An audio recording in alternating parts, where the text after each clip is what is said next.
Dhaabbanni Afrobaaromeeters jedhamu tibba darbee qorannoo dhimma sirna bulchiinsa mootummaa Itoophiyaa irratti gaggeessaan ture jedhe ifa akka taasisetti namoonni 54 sirni federaalizimii biyyattiif sirna bulchiinsa ta'u yommuu jalan kanneen 42 ta'an immoo sirna federaalizimii irra sirna mootummaa tokkee isa jedhu akka filatanidha. Itoophiyaatti qindeessaan dhaabbata Afrobaaromeeters obbo Muluu Takka yommuu ibsan በውጤቱ ላይ እንደምታዩት 54 በመቶ የሚሆኑት ኢትዮጵያውያን ዜጎች የፌደራል የመንግስት አወቃቀር ለአገሪቱ የተሻለ ነው ብለው ያምናሉ።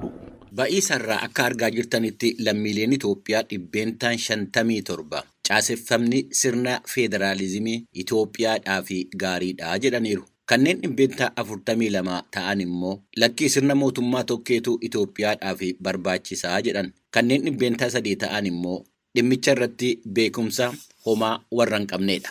Itoophiyaan sirna mootummaa federaalawaa hordofuun paarlaamaa yookaan karaa bakka bu'oota uummataan hoogganamtii jedha heerri biyyattii amma hojiirra jiru.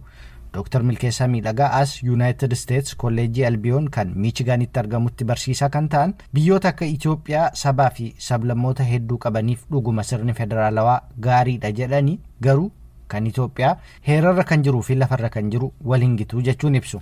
Kan Itoophiyaa kana akka inni wal xaxu kan godhu sirna federaalizimii fi paarlaamentarii wal faana deemaa yeellee qabu. Kanaadaanis sirna paarlaamentarii qabdi garuu federaalizimiidhaan bultii biyyoonni baay'een Austraaliyaanis akkasuma paarlaamentarii garuu Jarmanis paarlaamentarii siistamiidha.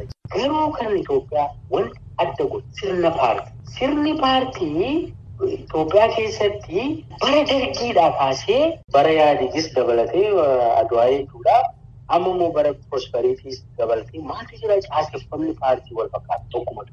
Akka biyyattiitti paartiin dura taa'aa dhaabaa qabdi. Ixaanee koriyoo jira wachiistuutu polit biiroo kan jedhamutu jira. Kuni ijaarsa sooshaalizimii komunisti paartiidha wal fakkaata. Aangoon dhaqee sila aangoon kan General Assembly jedhama miti afaaniin garuu aangoon kan dura ta'a. So amma maaltu ta'a miseensonni paarlaamaa miseensa dhaaba. Dhaabaaf dorgomanii paartii biyya bulchu sanatu miseensota kana fidatee achi keessa gashan. Paartii bakka bu'anii jiru waan ta'eef jarri kun amanamummaan isaanii paartiidhaaf ta'a. Paartii keessaa immoo eenyutu isaaniin hoogganaa dura ta'a dhaaba. Kanaaf amma paarlaamaan Itoophiyaa muummicha ministeeraa kamiyyuu waame ari'achuu miti ijaan garagalee ilaaluu itti ulfaata. Seera biyyaarra kan jiru paarlaamaan muummicha ministeeraa ari'achuu ni danda'a. Sirni mootummaa Itoophiyaan amma hordofaa jirtu federaalawaa ta'e kan sanyii giddu galeessa godhate ta'uu isaatiin rakkoo fi jeequmsoota Itoophiyaa keessatti mul'ataniif sababadha jechuun sirna federaalawaa qeequ. Dubbii himaan dhaaba siyaasaa Izeemaa Dr. Mulaalam Tagany Warq dhimma kanarratti sagalee Ameerikaa sagantaa afaan Amaaraa irratti gaafatamanii. ኢትዮጵያ ውስጥ እየተገበረ ያለው የዘውግ ማንነት ላይ ያተኮረ ይሄ የብሔር ፖለቲካ የምንለው በተለምዶ ግጭቶችን አለመግባባቶችን አንዱን ያንዱ ጠላት አንዱን ያንዱ የማድረግ ሂደታቸው በጣም የሚጠበቅ ነው። ኢትዮጵያ keessatti sirni siyaasaa sanyii giddu galeessa godhate walitti bu'insonni waliigaluu dhabuun tokko fi diina taasisanii dhiyeessuun isaanii waan eegamuudha. Kana keessa hangam baanetti wantoonni kun boriin boodas akka itti fufanu yaadna. Sababni isaas garaagarummaa sanyii irratti hojjeta waan ta'eef kun akka hojjetuuf immoo diinni tokko barbaachisaadha jechuudha. Yookiin immoo kan ana irraa adda jiru anaan gadii jedhanii yaadu. Hanga wantoonni kun jiraatanutti immoo jeequmsoonni numa jiraatu. Addunyaa irratti siyaasa sanyiidhaan, amantiidhaan yookiin sadarkaa diinagdee irratti hin hundaa'in sababni jedhamuuf inni guddaan walqixxummaa irratti hin hundaa'an waan ta'eedhaaf. Kanaaf nuyi bu'uurri jeequmsoota Itoophiyaa keessaa sirna siyaasaa sanyii giddu galeessa godhateedha jennee amanna. Dr. Milkeessaa Miidhagaa ammoo gama isaanii yommuu ibsan akkas jedhu. Waan lamaan tokko adda baasuun nurra jiraata.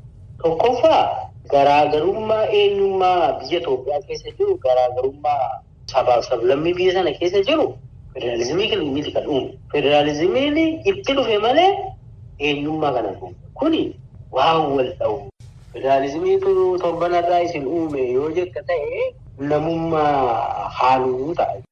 Lammaffaa federaalizimiin Itoophiyaa keessattis haa ta'u biyyoota garaagaraa keessatti kan inni hojiirra akka ooluu fi ilaalamee fuudhame biyya sana durumaa walitti qabdee bulchuu waan namatti ulfaateef federaalizimiin biyya sana bulchuu waan dadhabameef aangoo tarii qoonnee biyyi sun waliin jiraachuu danda'a laataan jedhuun federaalizimiin gara eksperimentiitti seenama. Haala qabatamaa amma Itoophiyaa keessa jiruun federaalizimiin akkamittiin hojiirra ooluu danda'a? Federaalizimii jechuun hojiirra ooluu ni danda'a.